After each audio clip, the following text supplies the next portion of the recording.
근원한 강림하사 찬송하게 하소서. 한량없이 자비하신 측량할 길 없도다. 천사들의 찬송가로 나를 가르치소서. 구속하신 그 사랑을 항상 찬송합니다. 주의 크신 복음받아 이때까지 왔으니 이와 같이 천국에도 이르기를 바라네. 하나님의 품을 떠나 모에 빠진 우리를 예수 구원하시려고 보혈 흘려주셨네. 주의 귀한 은혜 받고 일생 빚진 자들의 주의 은혜 사슬대사 나를 주께 매소서. 우리 마음은 연약하여 범죄하기 쉬우니 하나님이 받으시고 전국인을 지소서. 아멘. 우리 영상으로 일단은 예배를 드려야 되니까 녹화를 합니다. 그러나 우리 참여한 우리 모두는 이날 예배를 드리는 겁니다. 다 같이 묵도하심으로 예배 올리겠습니다. 다 같이 묵도하십니다.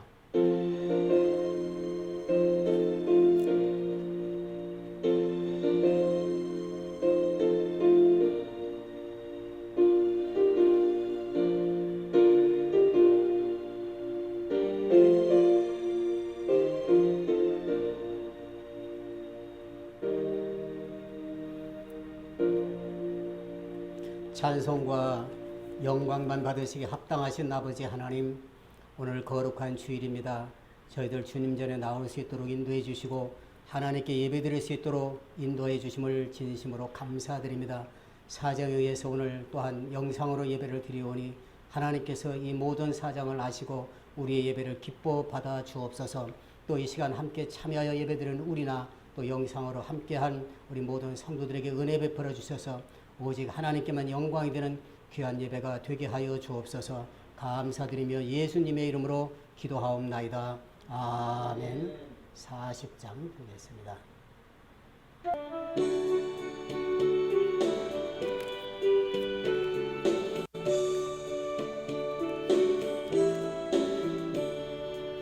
손으로 보답할 수 없는 큰 사랑, 주님께 영광 할렐루야. 형제 자매 모두 함께 모여 찬송해.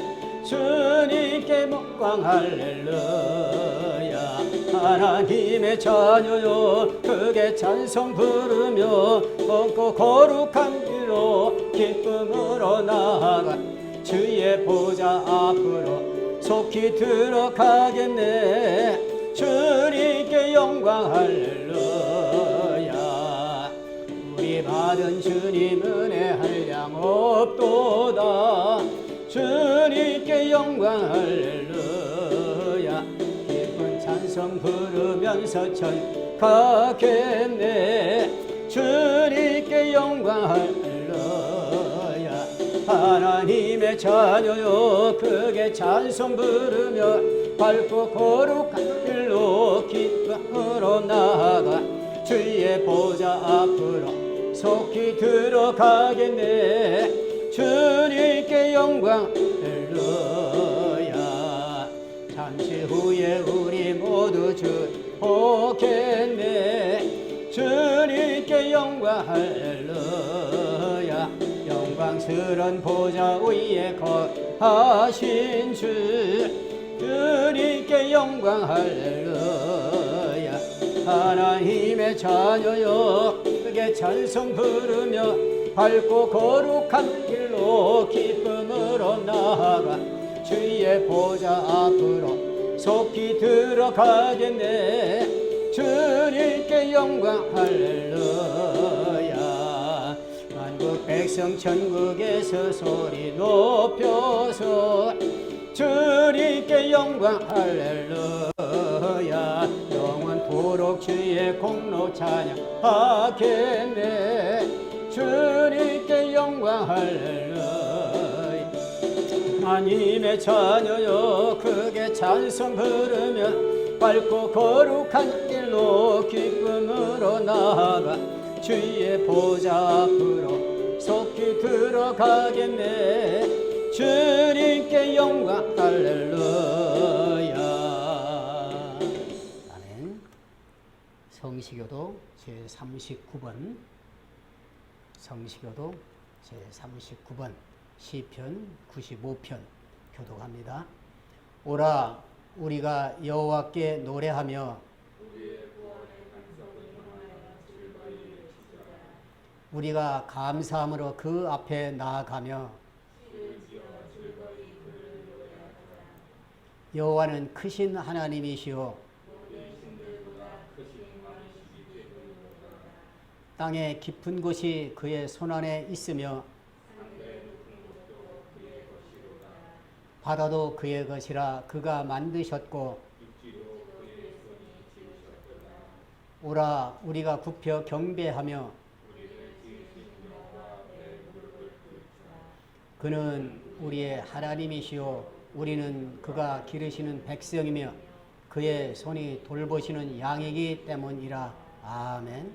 신앙 고백합니다. 전능하사 천지를 만드신 하나님 아버지를 내가 믿사오며 그 외아들 우리 주 예수 그리스도를 믿사오니 이는 성령으로 잉태하사 동정녀 마리아에게 나시고 본디오 빌라도에게 고난을 받으사 십자가에 못 박혀 죽으시고 장사한 지 사흘 만에 죽은 자 가운데서 다시 살아나시며 하늘에 오르사 전능하신 하나님 우편에 앉아 계시다가 저리로서 산 자와 죽은 자를 심판하러 오시리라. 성령을 믿사오며 거룩한 공예와 성도가 서로 교통하는 것과 죄를 사하여 주시는 것과 몸이 다시 사는 것과 영원히 사는 것을 믿사옵나이다. 아멘. 204장 부르시겠습니다.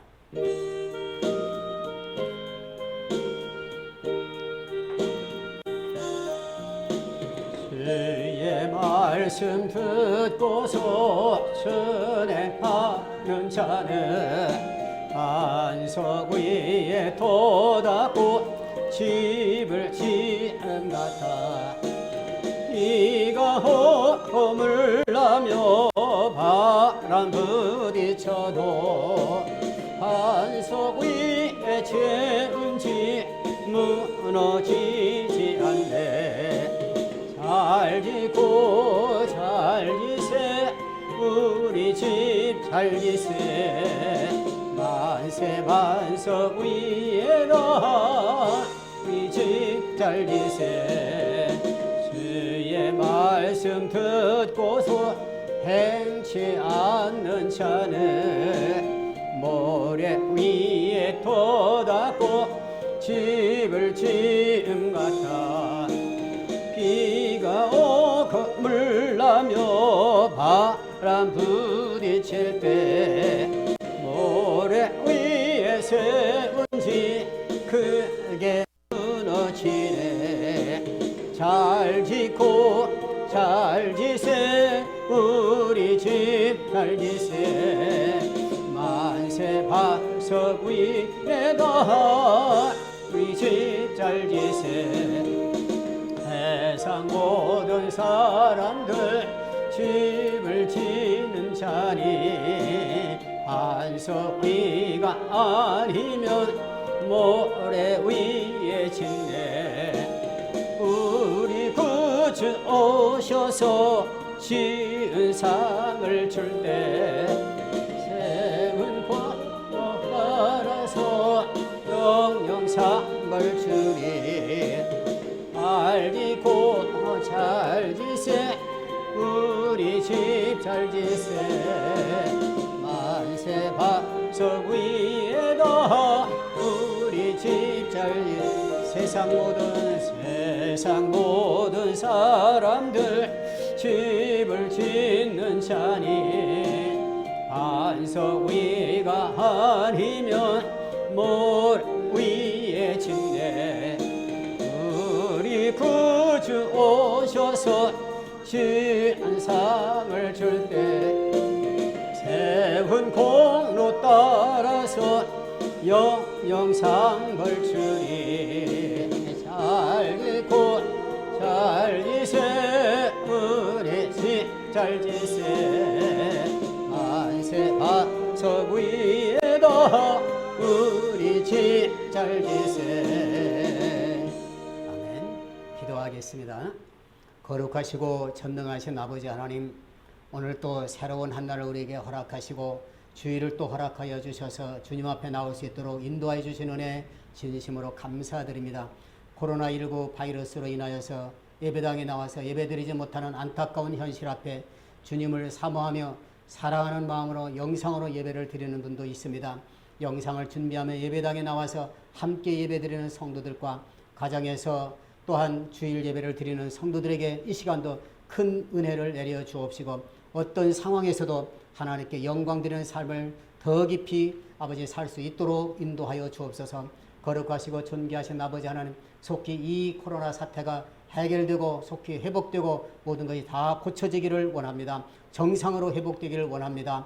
예수님께서 정말로 이 모든 것을 해결할 자는 오직 예수님뿐이오니 주님께 의지하고 주님께 소망을 갖고 우리가 나아갈 수 있는 믿음을 우리에게 허락하여 주옵소서. 이곳에 하나님께서 신구한교회를 세워주시고 지금까지 인도해 주시니 진심으로 감사합니다. 우리 교회에 속한 모든 지체들에게 큰 믿음을 허락해 주시고 은혜를 베풀어 주셔서 힘들고 어렵고 지침에도 낙심하지 말고 오직 우리의 소망이신 예수 그리스도만 바라보고 예수님만 붙잡고 나갈 수 있는 큰 아버지 하나님이신 믿음의 종들이 되게 하여 주옵소서. 오늘 또 말씀의 거울로 아버지 하나님 우리를 다시 한번 조명시켜 주시고 잘못된 부분을 깨닫고 고치게 해 주시옵시고 더욱 예수님을 깊이 닮아가는 우리 모두가 될 수 있도록 인도하여 주옵소서. 이 시간도 말씀을 사모합니다. 이 시간도 주님의 은혜를 사모합니다. 큰 은혜를 주시고 아버지 하나님께서 주실 줄로 믿고 바라고 있습니다. 하나님 우리를 불쌍히 보시고 긍휼을 베풀어 주셔서 이 예배가 하나님께는 영광이 되는 예배가 되게 하여 주시옵시고 우리 모두에게는 큰 은혜의 시간이 되게 하여 주옵소서. 예배의 시종을 우리 주님께 의탁합니다. 성령 하나님께서 친히 인도해 주시고 역사하여 주옵소서. 감사드리며 예수님의 이름으로 기도하옵나이다. 아멘.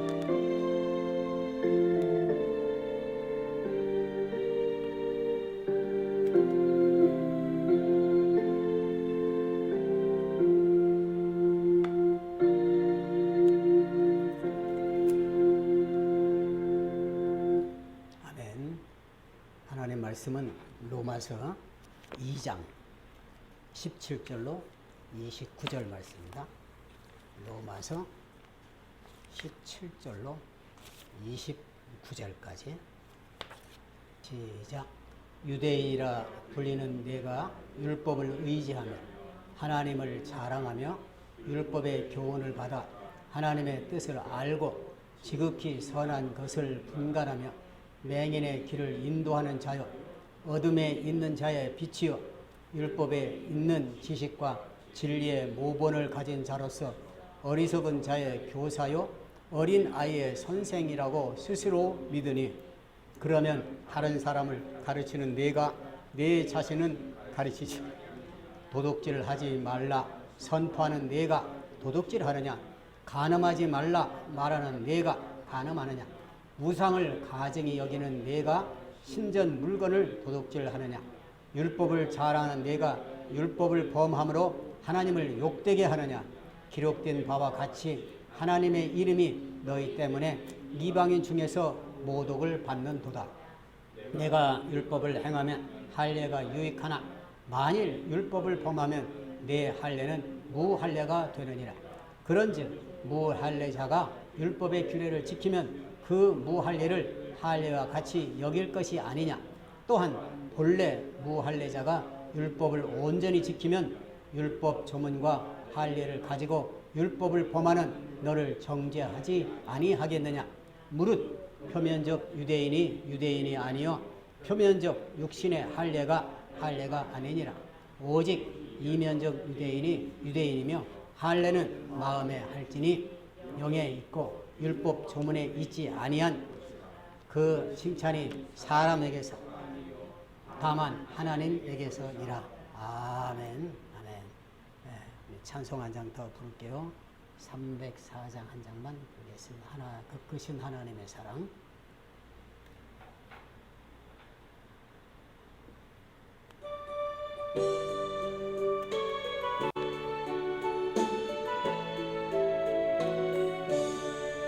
크신 하나님의 사랑 말로 다 형용 못하네.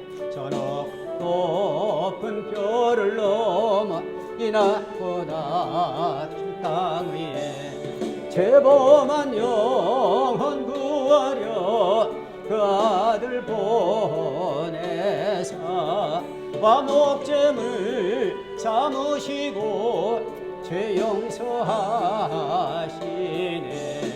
하나님 크신 사랑은 증량다 못하네. 영원히 변치 않는 사랑 성도여 찬양하세.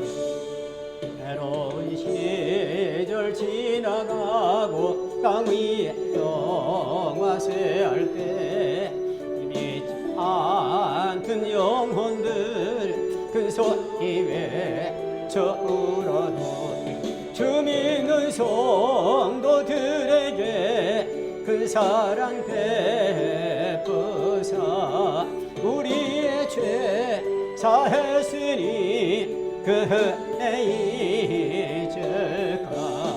하나님 크신 사랑은 증량다 못하네.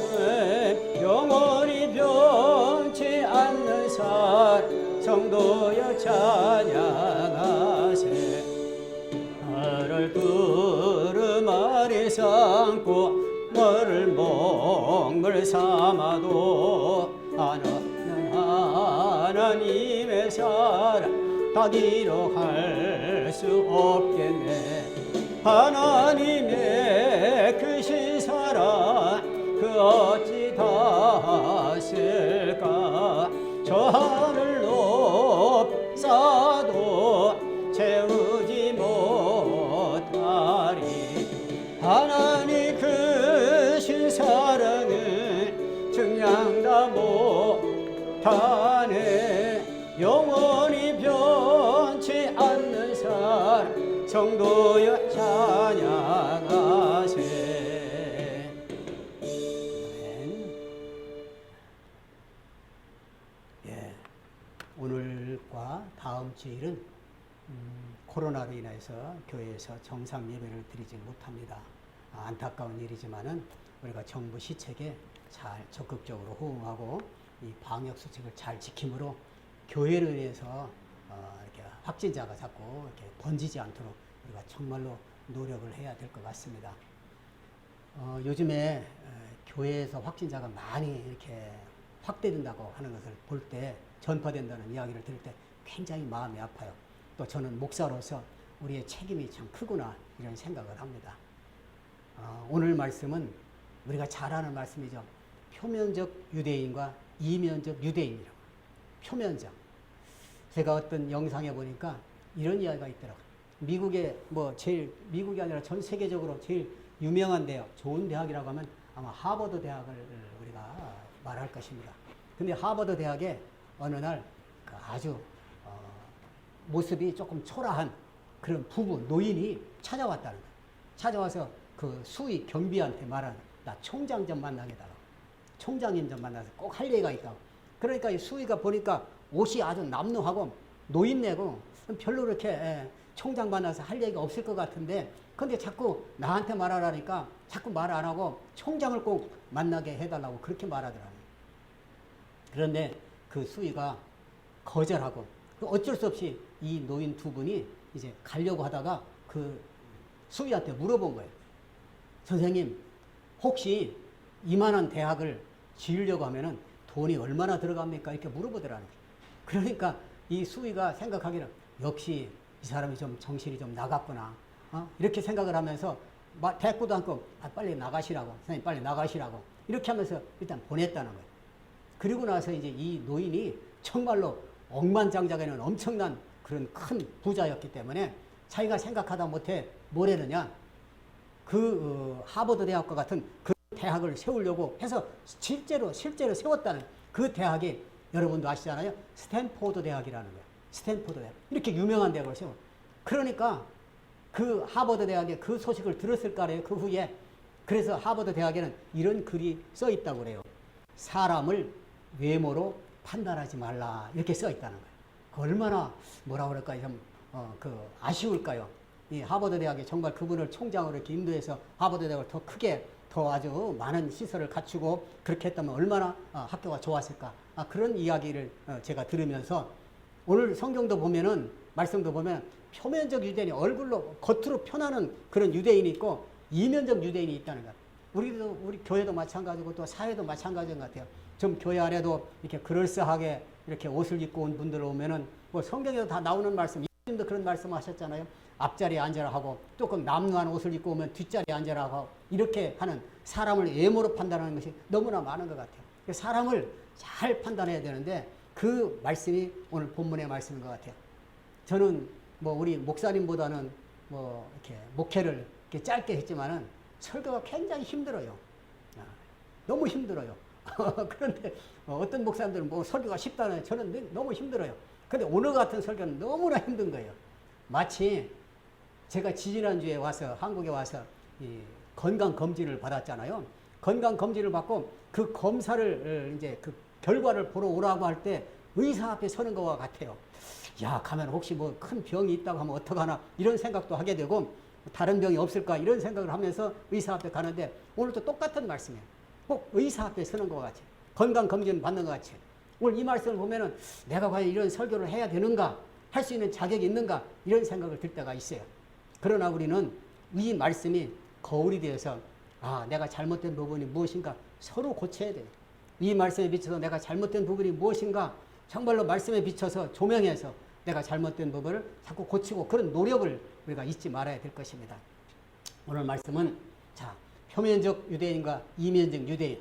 왜 하나님이 우리를 하나님의 자녀로 삼으셨냐? 그 첫째는 하나님을 자랑하며 살아야 돼, 우리는. 여기 로마서 2장 17절에 보니까 이렇게 말씀해요. 우리 같이 한번 읽겠습니다. 시작.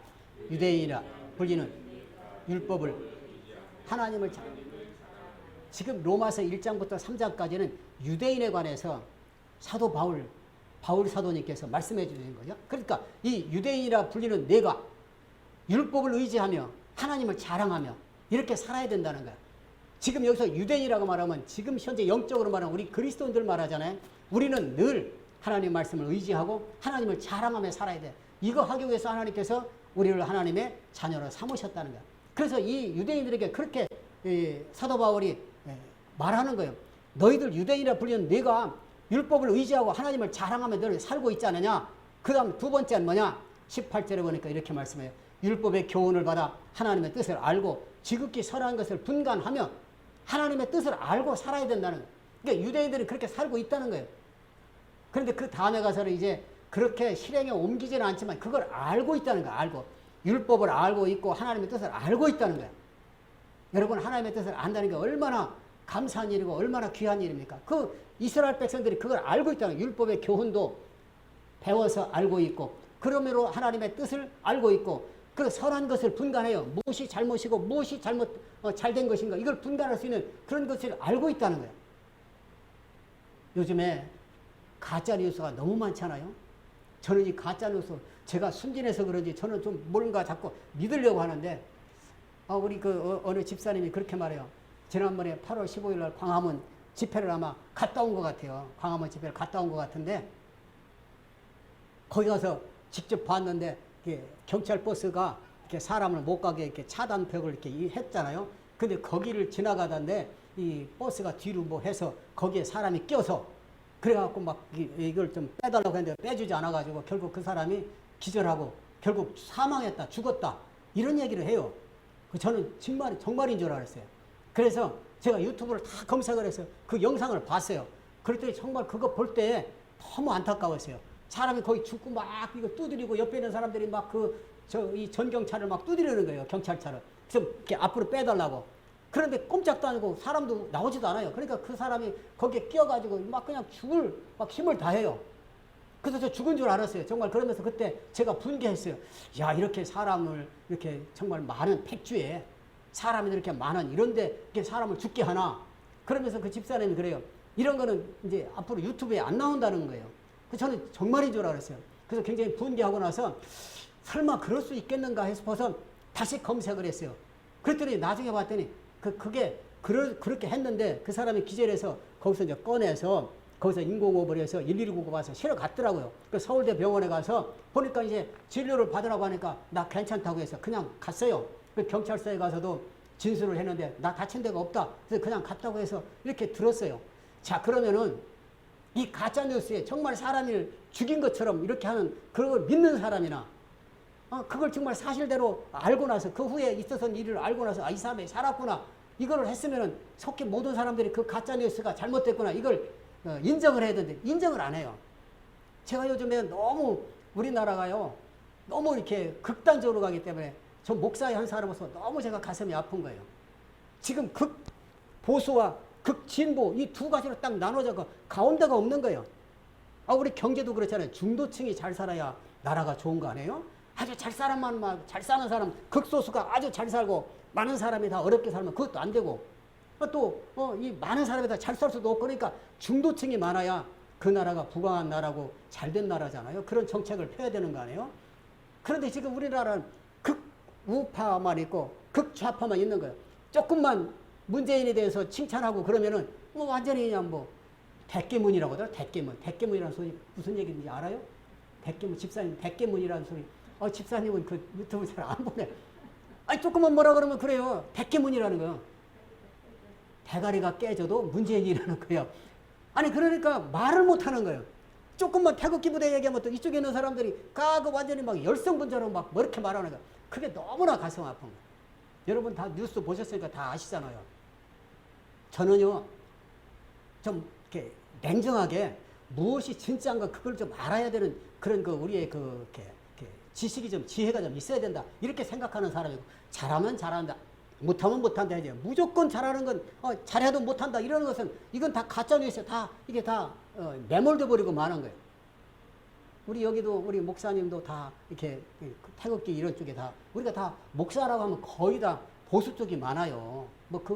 전례부터 시작 우리 공산주의는 원래 이 교회 신앙을 인정하지 않고 하나님을 인정하지 않기 때문에 목사라고 하면 아주 다분하게 보수 쪽이 많아요. 그러나 보수 쪽이지만은 좀 정상적으로 저는 이번에 전강훈 목사님 하는 그런 운동 굉장히 지대한 공헌을 많이 했어요. 그럼에도 불구하고 저는 정말 마음이 좀 아픈 게 있어요. 이번에 확진자가 많이 발생했는데 처음에 그걸 바이러스를 그 교회에다 쏟아 부었다. 이렇게 말할 때 난 굉장히 나빴어요. 제가 동의를 못 하는 거예요. 저는. 세상에 그럴 수가 있어요. 제가 순진해서 그런지 몰라요. 정말 그럴 수도 있는지 내가 모르겠는데 제 상식과 제가 가지고 있는 것으로는 그럴 수는 없을 것이다. 근데 확진자가 막 하니까 이거 일부러 그러는 거다. 이렇게 말했을 때 이 바이러스 테러다. 그래서 교회에다 다 뿌렸다. 그런 말을 할 때 왜 그렇게 말씀하실까? 좀 편하게 잘 얘기했으면 얼마나 좋을까? 그런 생각을 많이 가져요. 근데 요즘에는 가짜 뉴스가 너무 많아서 무엇이 진짜인지 진짜 몰라요. 여러분 다 아세요? 잘 모르잖아요. 무엇이 진짜인지 무엇이 잘못된 건지 이걸 알 수가 없는 거예요. 오늘 제가 왜 이 말씀을 드리냐면 이 하나님의 뜻을 과연 무엇일까? 지금 보수와 진보가 너무 극한 대립을 하니까 우리가 역사 시간에 배웠잖아요. 국사 시간에 배웠잖아요. 우리나라 조선시대 당파 싸움이 있잖아요. 이때를 내가 연상하게 되는 거예요.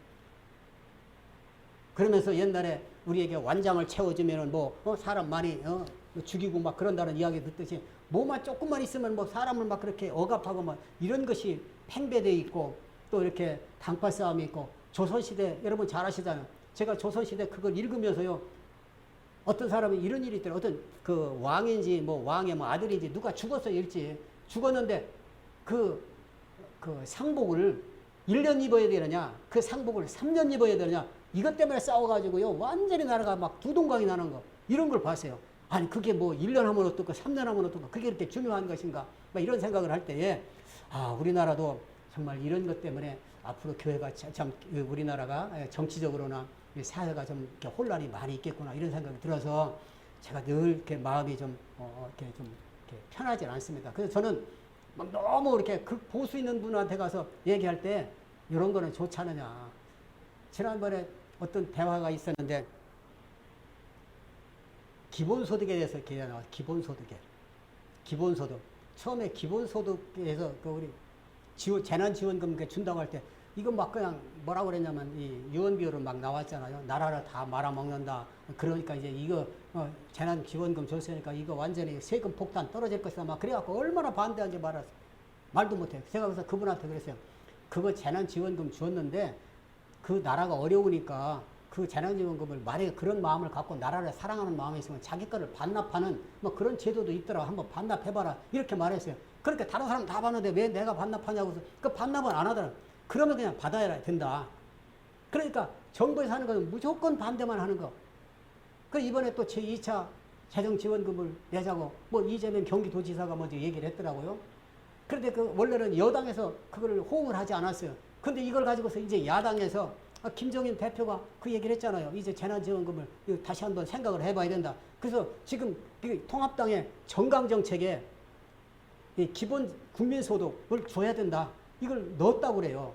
왜냐 앞으로 4차원의 시대가 오는데 그러면은 이 일반 국민이 아무리 노력해도 살 수가 없는 그런 시대가 오기 때문에 기본 재난 구호금을 줘야 된다. 이걸 그렇게 넣으니까 이제 모든 것이 다 이렇게 잘 되는 것 같아요. 어쨌든 간에 저는 가짜뉴스에 좀 속지를 말았으면 좋겠다. 가짜뉴스를 하는 사람들은 그만한 이유가 있어요. 유튜브에 보니까 그 조회수라든가 이런 걸 봐서 돈이 뭐 수억 대를 벌더라고 1년에. 그러니까 더 강하게 말하는 거예요. 더 자극적인 말하는 거예요. 이런데 우리가 속아서는 어떻게 하겠느냐. 오늘 이 말씀 보면은 하나님이 우리를 자녀 삼은 그 이유는 하나님의 뜻을 알고 살라는 거예요. 하나님의 뜻이 무엇인가를 분별할 줄 알아야 된다는 거예요. 자, 그 다음에 왜 하나님께서 우리를 자녀 삼으셨냐? 하나님께로 인도하는 자, 그 맹인이 인도하는 자요. 어둠에 있는 자를 빛이요. 우리가 그렇다는 거예요. 우리가 이렇게 살아야 되는데 이렇게 못 살죠. 그래서 이 후반부에는 이렇게 못 사는 유대인을 향해서 사도 바울께서 질타를 하는 거예요. 그러니까 여기에 보면은 초기에는 유대인의 좋은 점을 얘기해요. 유대인의 참 이런 분들이 참 이런 면은 참 좋다. 맹인의 길, 소경의 길을 인도하는 자 얼마나 좋습니까? 어둠에 있는 자를 그 사람들에게 빛을 비춰주는 등불의 역할을 하니까 얼마나 좋습니까? 이렇게 좋은 일을 한 사람이 바로 유대인이라는 거예요. 자, 그 다음에 20절에 보니까 율법에 있는 지식과 진리의 모본을 가진 자로서 어리석은 자의 교사요 어린아이의 선생이라 스스로 믿는다는 거야. 유대인들이 나는 하나님을 알아. 율법을 잘 알아. 나는 저 소경과 같은 사람, 그런 사람을 내가 인도하는 사람들이야. 그런 사람이야. 그러면서 그 어둠이 있는 사람을 내가 빛으로 인도하는 사람이야. 그리고 어리석은 자, 그 사람들에 내가 가르치는 교사야. 어린아이의 선생이야. 이렇게 스스로 믿는다는 거예요. 스스로 믿는 거예요. 근데 중요한 것은 이렇게 믿는데 실행하지 않는다는 거예요. 이런 말씀을 들을 때 목사로서는 굉장히 마음에 가책이 오는 거예요. 목사는 얼마나 많은 설교를 합니까? 근데 설교대로 우리가 살지 못하잖아요.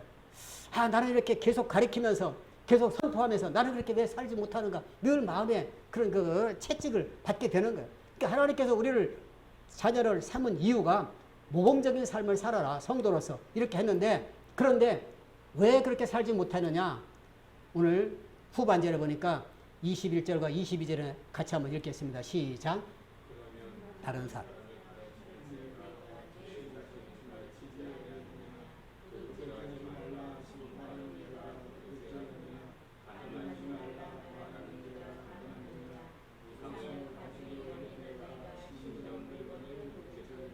중요한 게 뭐냐? 아는데 가르치는 대로 살지 못하는 게 이게 중요하다는 거예요. 이렇게 못 산다는 거예요. 그러니까 이 바울 사도님께서 유대인들에게 이 말했을 때 유대인들이 굉장히 분개했을 거예요. 아니 우리가 율법을 알고 율법대로 지금까지 살았는데 어떻게 우리가 율법대로 안 살았다고 이렇게 말하는가? 이렇게 해서 굉장히 분노했을 것 같아요. 자, 다른 사람을 가르치는 내가 내 자신을 왜 가르치지 않느냐는 거야. 도둑질 하지 말라. 그렇게 말하면서 왜 도둑질 하느냐. 이 한국교회 특별히 우리 목사님들이 들어야 될 그런 말씀이잖아요. 우리는 지도자라고 뭐 자칭 말하고 많은 사람이 지도자라고 말하는데 그런데 말은 하면서 그대로 우리가 하지를 못하는 거예요. 간음하지 말라 하면서 간음하는 그런 목사. 그러면서 왜 내가 간음하느냐. 우상을 가증히 여긴다. 자기들은 그렇게 말해요. 우리는 우상을 아주 가증하게 여긴다. 우상을 뭐 우리는 절하지 않는다. 그렇게 하면서 그 신전에 바친 그 물건을 도둑질하는 거예요. 그러니까 얼마나 이 말과 이 행실이 이율배반적이냐. 그러니까 표면적인 유대인은 율법도 잘 알고 하나님을 알고 하나님의 뜻도 알고 또 모르는 사람을 가르치고 이렇게 자기들의 우월성을 말하는데 그렇게 살지 못하는 이면적인 유대인은 그렇게 못 사는 거예요. 그거를 바울 사도님께서 신랄하게 지적을 합니다. 알고 가르치는 대로 살지 못하는 거예요. 여러분은 어떠세요? 이 유튜브를 보시는 또 분들도 있을 거아요. 유튜브를 보시는 분 중에 혹시 목사님이 있을지 집사님이 있을지 권사님이 있을지 모르는데 우리는 다 정말 영적인 유대인이잖아요. 다 우리는 거듭난 그리스도인들이잖아요. 그럼 우리가 다른 사람들 예수 안 믿는 사람들한테 우리는 하나님도 안다. 하나님 알잖아요. 하나님 말씀 알잖아요. 성경을 가지고 있잖아요. 그런데 그대로 우리가 살고 있느냐는 거예요. 그대로 살지 못하잖아요. 그걸 말하는 거예요. 우리는 여기에 대해서 다시 한번 내 스스로를 돌아봐야 됩니다. 두 번째는 23절, 24절 우리 말씀 한번 읽겠습니다. 시작. 율법을 하나님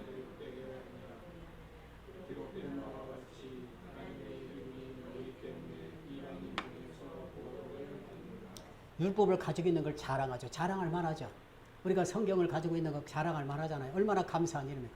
그런데 그 율법대로 행하지 못함으로 범함으로 하나님을 욕되게 한다는 거예요. 그러면서 하나님이 너희 이름 때문에 이방인 중에서 무덕을 안 믿는 사람이 이 유대인들 때문에 하나님이 무덕을 받는 거예요. 지금 많은 사람들이 기독교계를 막 욕하잖아요. 제가 어떤 갤럽 연구소에서 그 여론조사 기관에서 이 조사한 걸 봤거든요. 신뢰할 수 있는 종교가 어디냐? 첫째가 어딘 것 같아요? 불교예요, 불교. 두 번째가 천주교입니다. 세 번째가 이 기독교, 이 개신교 세 번째 꼴찌입니다. 근데 열심은 어디가 열심인 것 같아요? 기독교가 열심이잖아요.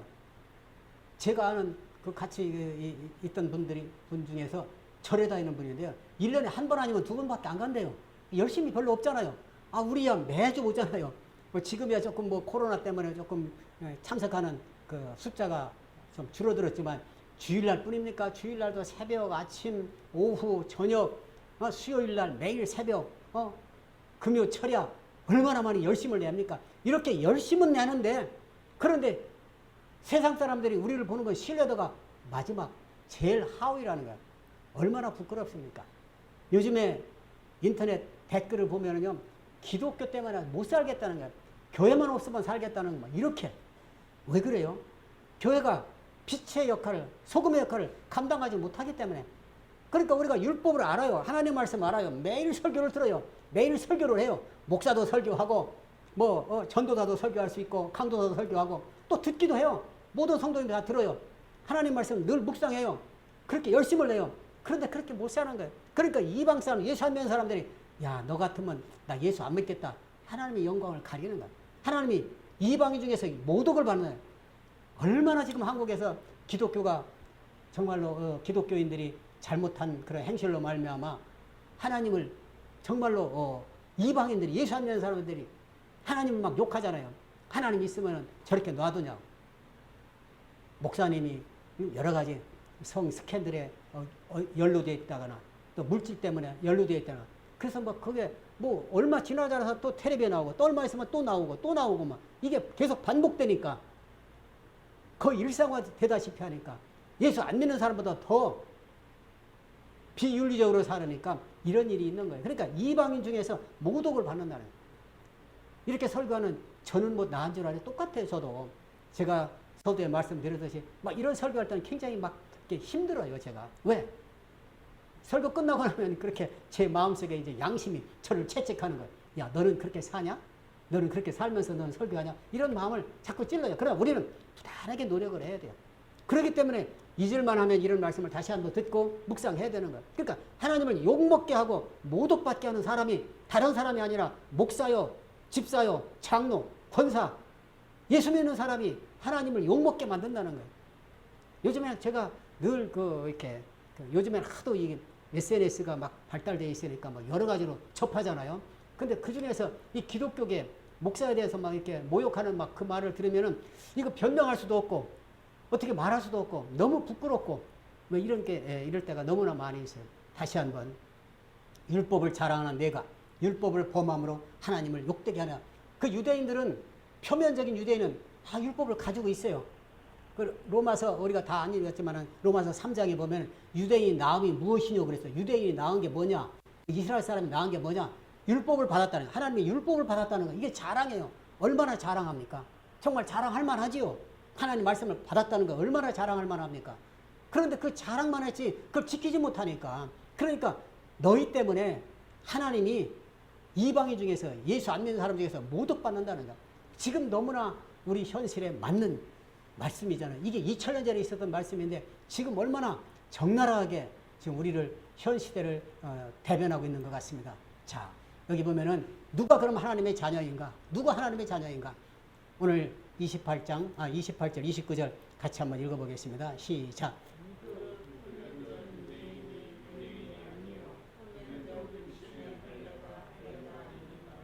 오직 이면. 자, 이게 뭐냐? 표면적 유대인이 아니야. 이스라엘 백성들은요, 할례 받았다는 것에 굉장히 큰 자부심을 가졌어요. 할례라고 하는 것은 너는 내 것이다. 하나님이 너를 택한 거거든요. 너는 내 것이다. 그 표가 할례예요, 할례. 그러니까 할례를 받았으니까 이거 완전히 우월감을 갖는 거예요. 여러분, 이스라엘 백성들이 이방인들, 자기들 나라 아닌 다른 사람들은 뭐라고 그래? 개라고 해서 개 취급했다고요. 개 취급했어요. 그만큼 자기는 우월감을 가지고 있어. 왜? 자기들은 할례 받았다는 거예요. 하나님께서 우리를 선택해서 하나님의 백성, 하나님의 것으로 삼았다는 거예요. 이게 표면적인 유대인이거든요. 할례 받은 것이. 그런데 이 육신적인 할례가 아니라는 거예요. 이 말을 들었을 때 유대인들이 어떻게 했어요? 마음 막 분개했을 거 아니에요? 지금 우리가 말하면 우리 세례 받았잖아요. 우리 예수 믿고 얼마 있으면은 신앙생활하면 세례 받잖아요. 세례 받으면 굉장히 내가 하나님의 자녀가 됐다는 그런 자긍심도 있고 정말 감사하기도 하고 이렇잖아요. 그런데 세상 사람이 그러는 거야. 너 그 세례 받은 거 그거 진짜 세례가 아니다는 거야. 왜? 내 행동을 보니까 너 세례 받은 사람 같지 않다는 거야. 이 말을 들었을 때 얼마나 분개하겠어요. 이스라엘 백성들은, 유대인들은 자기들은 율법도 가지고 있고 하나님도 알고 하나님 말씀도 듣고 그 말씀을 가르치기도 하고 이렇게 했는데 너희들은 할례 받은 게 아무것도 아니라 이건 완전히 유대인들을 막 화나게 만드는 거예요. 그런데 그러면서 오직 이면적 유대인이 유대인이다. 그 말씀대로 지키는 사람이 유대인이라는 거야. 자, 그래서 오늘 말씀의 내용이 누가 하나님의 자녀인가? 표면적인 교인이 하나님의 자녀가 아닙니다. 수많은 교회가 있습니다. 거기에 수많은 성도들이 있습니다. 거기 있는 사람 다 하나님의 자녀라고 볼 수 없는, 입술로는, 말로는, 지식으로는, 머리로만 하는 교인이 너무 많아요. 너무 많아요. 이거는 뭐 정말로 가르치는 목사로부터 배우는, 말씀을 듣는 일반 성도에 이르기까지 다 똑같은 거예요. 그러나 우리는 완벽할 수는 없어요. 제가요 2015년에 나온 책이 하나 있습니다. 목사의 딸이라고 하는 책이 있어요. 제가 읽어보지 못해서 서평만 제가 몇 번 읽었는데 왜 그 책을 제가 구입하지 않았느냐. 목사의 딸이 자기 목사님에 대해서 아주 신랄하게 잘못된 것을 지적하는 그런 내용이거든요. 그러면서 그 부제가 뭐냐면은 하나님의 종이라는 이름 뒤에 감춰진 슬픈 가족사 이거예요. 근데 그 목사님이요, 우리 목사님 중에서는 모르는 목사님이 없어요. 그 목사님이 얼마나 유명한지 집사님들은 모를 수가 있어요. 뭐 다 책으로 나온 거기 때문에 제가 공개를 하면은 한경직 목사님 그때 살았던 분이에요. 한경직 목사님이 1902년생인가 그래요. 근데 이 박윤선 목사님, 이 박윤선 목사님은 성경을 처음 창세기부터 요한계시록까지 주석이랑 완전히 해설을 다 해놓은 거예요. 얼마나 공부를 많이 했던지 간에. 그렇게 훌륭한 분이에요. 정말 목사라고 하면 그분 후배들이 교수가 얼마나 많은지 몰라요.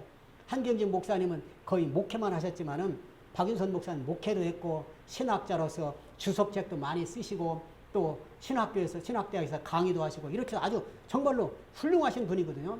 근데 그 목사님이 삼남 삼녀, 육남매를 두는데 두 번째 딸이 있어요.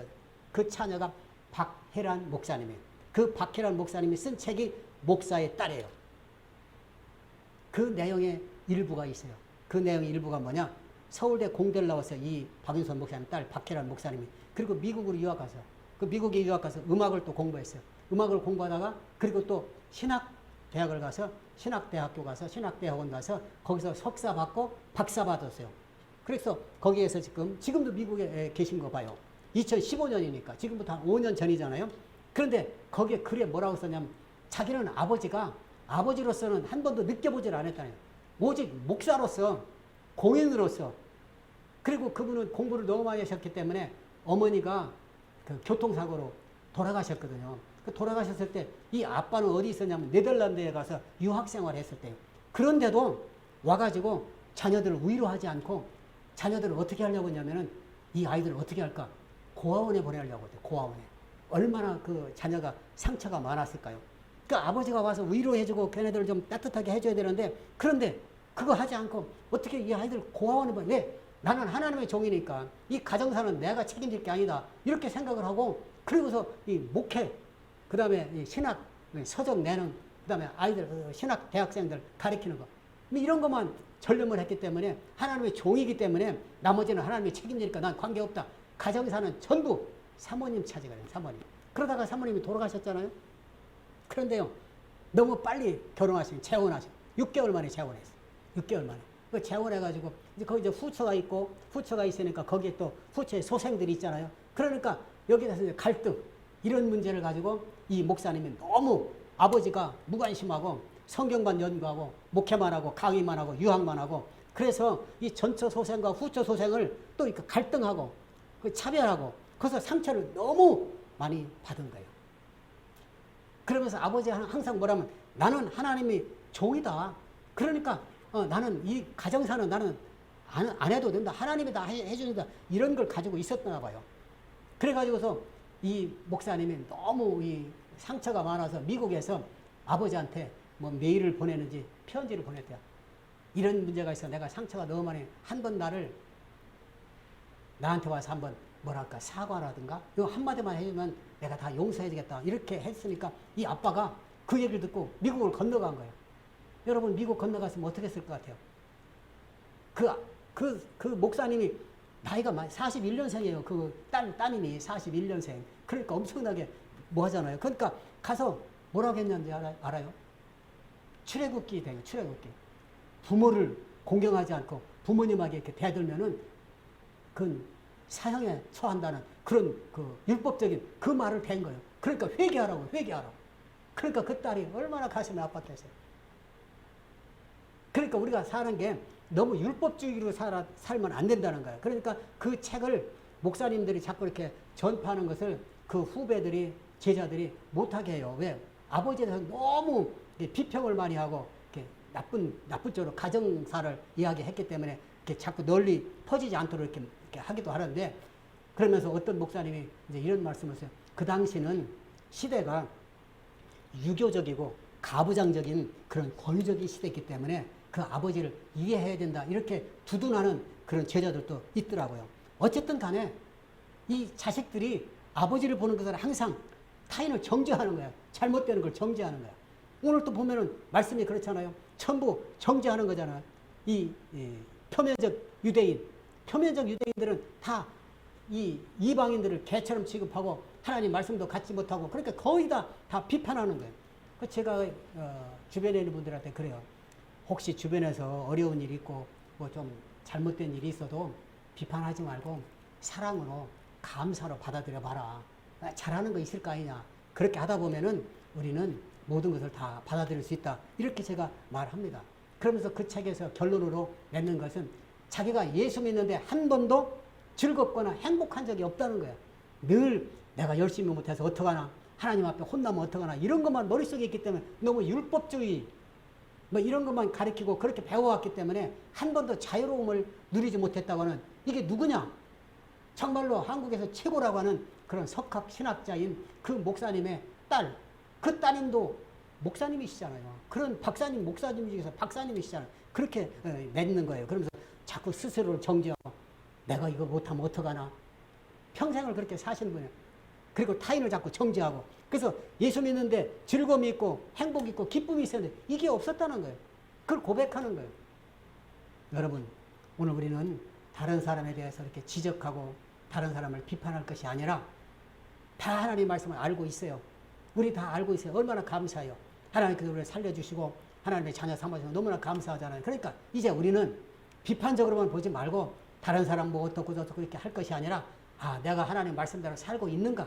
내 스스로를 한번 돌아보고 그리고 내가 하나님 말씀에 정말 순종하면서 늘 감사의 삶을 살아야 됩니다. 이 감사, 즉 우리가 예수 십자가로서 은혜를 받았으면 이 율법과 은혜라고 하는 것은 차이가 뭡니까? 율법은 정죄하는 거예요. 너 잘못했다고 정죄하는 거예요. 그 은혜라고 하는 것은 무엇입니까? 은혜는 사랑이고 감사입니다. 서로 대칭되는 거예요. 그러니까 우리는 이제는 구약 시대에 율법 시대에 사는 게 아니에요. 우리는 은혜 시대에 사는 거예요. 예수님으로 말미암아 구원받고 은혜 받았으니까 은혜 안에서 모든 것을 다 감사하고 이렇게 살아야 됩니다. 우리는 지금 이 시대도 교회에 율법주의적인 그런 사고가 너무 많아요. 저도 그래요.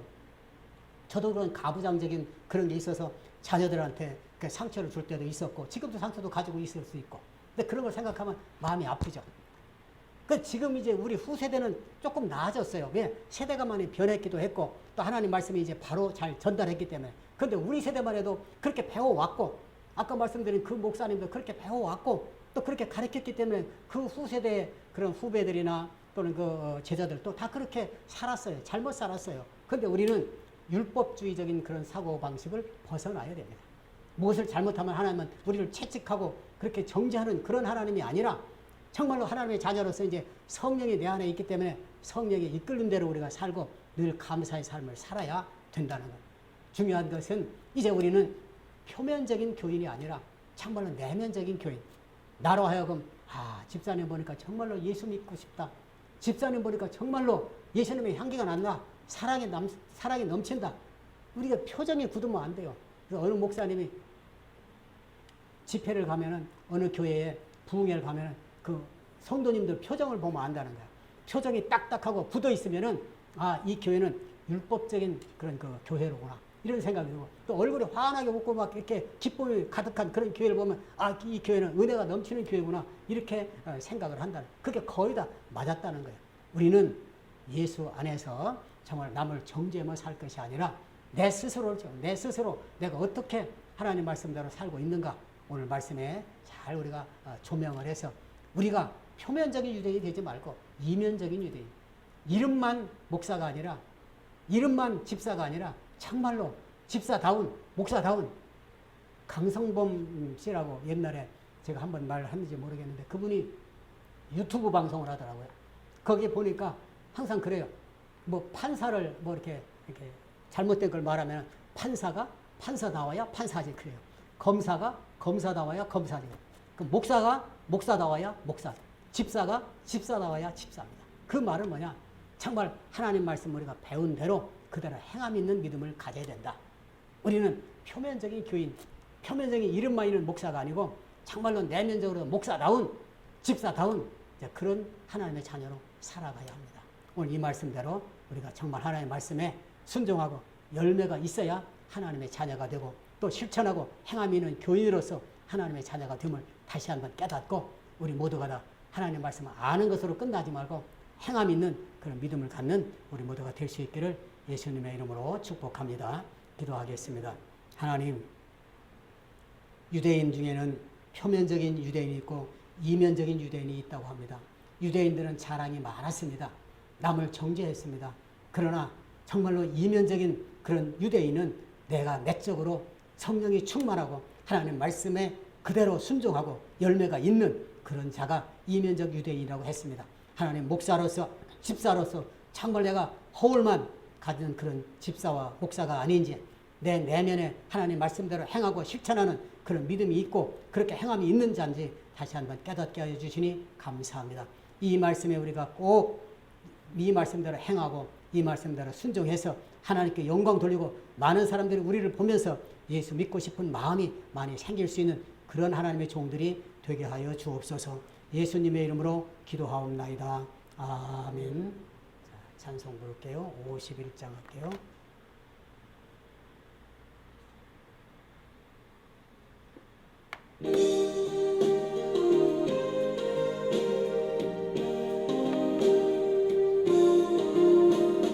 주님 주신 거룩한 날 기쁨으로 주 앞에 와 기도와 찬양하며 주께 경배 드립니다. 내게 주신 귀한 물질 하나님께 드리오니 기뻐봐 제물로서 연락되게 하옵소서. 이게인 귀한 것을 주님 앞에 다 바쳐도 주님 주 큰 사랑에 부족할 것뿐입니다. 예언하신 나의 주님 크신 은혜 생각하며 주께 힘써 바치겠네. 아까울 것 무엇이랴. 내가 받은 모든 것은 하나님의 선물이니 마음과 다하여서 겸손하게 드립니다. 주님 기뻐 받으시니 바치는 나 즐겁도다. 복의 그 하나님께 영원토록 감사하리. 아멘. 하나님, 우리를 하나님의 자녀로 삼아주셔서 감사합니다. 늘 언제 어디서나 우리를 지켜주시고 인도해 주시니 정말로 감사드립니다. 오늘 또 거룩한 주일 아침 주님 전에 귀한 감사 예물을 하나님께 드렸습니다. 드린 손길 하나님께 기억해 주시옵시고 언제나 하나님께 영광 돌리고 모든 하나님의 말씀을 잘 실행해서 하나님의 정말로 이름이 높이 드러날 수 있는 그런 귀한 삶을 살기에 부족하지 않도록 축복하여 주옵소서. 목사님과 사모님들 강건하게 붙잡아 주시고 늘 기쁨과 감사함으로 살 수 있는 귀한 하나님의 종이 되게 하여 주옵소서. 감사드리며 예수님의 이름으로 축복하고 기도하옵나이다. 아멘. 예, 광고 말씀은 우리 코로나로 인해서 다음 주까지 이렇게 정상 예배를 드리지 못합니다. 좀 마음이 아프지만은 한 주간만 더 참으면은 잘 이렇게 회복되기를 원합니다. 일단은 많은 사람이 가는 곳에 이렇게 가지 말고 잘 방역 수칙을 잘 지켜줬으면 좋겠어요. 2주간 집합 제한 명령이 발동 중이라고 하여 2주간 대면 예배, 소모임, 교회 식사 금지하고 비대면 예배로 대체합니다. 본인은 물론 이웃의 생명을 존중히 여기는 것이 예수님의 사랑 실천입니다. 적극 협력하길 바라고요. 그래서 늘 기도할 것은 코로나19 상황이 속히 종료될 수 있도록 기도해 주시고 이런 때 믿음이 자꾸 퇴보되지 않도록 게을러지지 않도록 늦어나지 않도록 쉬지 않고 기도하고 복음 전파 열정을 가지고 전도를 생활화해야 될 것입니다. 우리 늘 자녀들을 위해서 기도하시고 기도할 때 언제 어디서나 믿음 생활 잘할 수 있도록 또 사업하는 자녀, 직장 생활하는 자녀 잘할 수 있도록 또 건강과 안전을 지켜달라고 이렇게 기도해 주시기를 바랍니다. 우리 찬송가 500장 한 장 부르고 물